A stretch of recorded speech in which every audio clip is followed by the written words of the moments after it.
All right, guys, here we go. This is a good banger right here. Nobody's done the right way on describing nothing or letting you know the ins and outs. We got a 2002 Ford Explorer XLT. It wouldn't start, kept trying everything.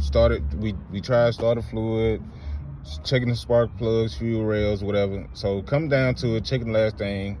No fuel pressure, the fuel pump was out, wasn't kicking on. Bam.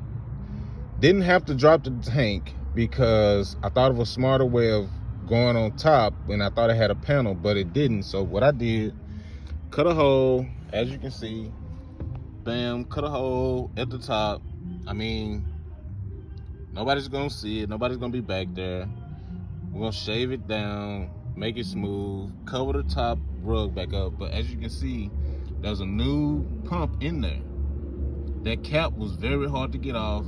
I used the fork tool and the Thor hammer to break it loose, then twisted it off by hand, put the new one on, and let's see what we got. Can we hear the fuel pump kick in?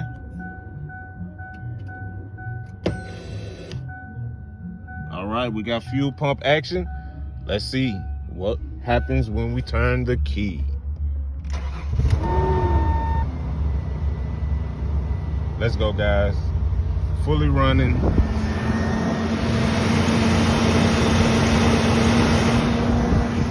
Kicked on, sounds great.